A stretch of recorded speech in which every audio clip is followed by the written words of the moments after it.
வணக்கம் நண்பர்களே, எப்படி இருக்கீங்க? உங்களுடைய நேரத்துக்கு மிகவும் நன்றி. எப்பொழுதும் சொல்லுவதுதான், தமிழக அரசியல், தேசிய அரசியல், கள யதார்த்தம் குறித்த செய்திகளை தெரிந்து கொள்ள உறுதியாக நம்ம சேனலை சப்ஸ்கிரைப் பண்ணுங்க. உங்க நேரத்துக்கு மிக்க நன்றி. ஆடியோல வந்து டிஸ்டர்பன்ஸ் இருந்தால் மன்னிக்க வேண்டும். இது வெளியிலிருந்து போட்டிருக்கேன் இந்த வீடியோவை. அமைச்சர் செந்தில் பாலாஜியுடைய வழக்கிலே இன்று மிக முக்கியமான நாள். அமைச்சர் செந்தில் பாலாஜியுடைய முக்கியமான ஒரு ஜாமீன் மனு மீதான தீர்ப்பு இன்று காலை வந்திருக்கிறது. இன்று காலை 10:30 மணிக்கு தமிழக சென்னை உயர் நீதிமன்ற நீதிபதி ஆனந்த வெங்கடேஷ் அவர்கள் செந்தில் பாலாஜிக்கு ஜாமீன் கொடுக்க இயலாது என்று தீர்ப்பு வழங்கியிருக்கிறார். மிக ஒரு முக்கியமான தீர்ப்பு. அது மட்டுமல்ல, செந்தில் பாலாஜி கிட்டத்தட்ட 8 மாதங்களாக சிறையிலே இருப்பதாலே விரைவிலேயே இந்த வழக்கை முடிக்க வேண்டும் என்று அமலாக்கத்துறைக்கும் நீதிமன்றங்களுக்கும் அவர் உத்தரவிட்டிருக்கிறார். அடுத்த 30 to 60 நாட்களுக்குள்ளே இந்த வழக்கை முடித்து விட வேண்டும் என்று சொல்லியிருக்கிறார்.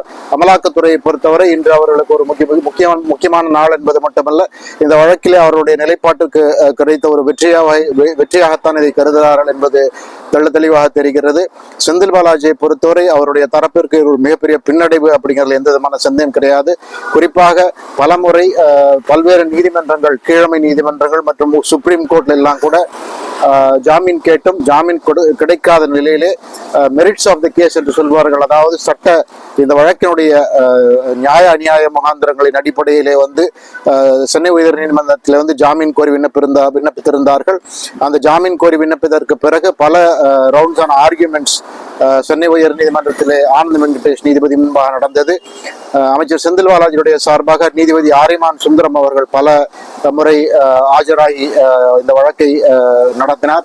அதே போல அமலாக்கத்துறை தரப்பிலே அமலாக்கத்துறையுடைய அதிகாரிகளும் இந்த வழக்கிலே வந்து அவர்கள் தரப்பு வக்கீல்களை வைத்து வாதாடியதில் மிக முக்கியமாக அவர்கள் சொன்ன விஷயம் என்று சொன்னால், முக்கியமான விஷயம், ஏற்கனவே அதாவது இந்த வழக்கு வந்து பிரிவென்ஷன் ஆஃப் கரப்ஷன் ஆக்ட், லஞ்ச ஊழல் குற்றச்சாட்டுகளிலே இருந்த வழக்காக இருந்த பொழுதே வந்து பணத்தை பெற்றுக்கொண்டது உண்மை என்பதை செந்தில் பாலாஜி உயர்நீதிமன்றத்திலே ஒப்புக்கொண்டிருக்கிறார்.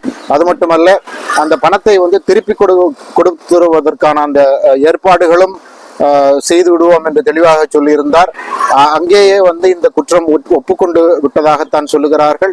அதனால் செந்தில் பாலாஜியுடைய இந்த வழக்கினுடைய முகாந்திரம் மிக வீக்காக இருக்கிறது என்றுதான் சொல்லுகிறார்கள்.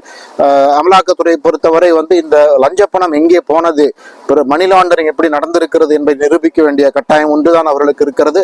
அதற்கான ஆதாரங்களை அவர்கள் நீதிமன்றத்தில் சமர்ப்பித்து விட்டார்கள். சார்ஜ் ஷீட்டும் பதியப்பட்டு விட்டது. அந்த சார்ஜ் ஷீட் வந்து செந்தில் பாலாஜி தரப்புக்கு வழங்கப்பட்டும் விட்டது. இனி வந்து இந்த வழக்குடைய விசாரணை வேகமாக நடந்து முடிந்தால் செந்தில் பாலாஜி இந்த வழக்கில் தண்டிக்கப்படுவது கிட்டத்தட்ட உறுதி என்ற நிலையை தான் அமலாக்கத்துறை எடுத்திருக்கிறது. செந்தில் பாலாஜியை பொறுத்தவரை அமைச்சர் பதவியை ராஜினாமா செய்தும் கூட எதிர்பார்த்த ஜாமீன் கிடைக்கவில்லை என்பது அவருக்கு ஒரு மிகப்பெரிய பின்னடைவு அப்படிங்கிற எந்த சந்தேகம் இல்லை. இனி இந்த வழக்கு விசாரணை முடியும் வரை உறுதியாக செந்தில் பாலாஜிக்கு ஜாமீன் கிடைக்க வாய்ப்பில்லை என்றுதான் தெரிகிறது. அவர் புழல் சிறையில் தான் இருக்க வேண்டும் என்ற அடிப்படையிலே தான் தெரிகிறது. இனி வரும் நாட்களிலே வந்து இந்த வழக்கு எப்படி போகிறது, எவ்வளவு செந்தில் பாலாஜி தண்டிக்கப்படுகிறாரா இல்லையா என்பதை நாம் பொறுத்திருந்து பார்க்க வேண்டும் என்றுதான் தெரிகிறது. உங்கள் நேரத்திற்கு மிக்க நன்றி. மீண்டும் ஒருமுறை நான் உங்களை சந்திக்கிறேன் வேறொரு விஷயத்திலே. மிக்க நன்றி.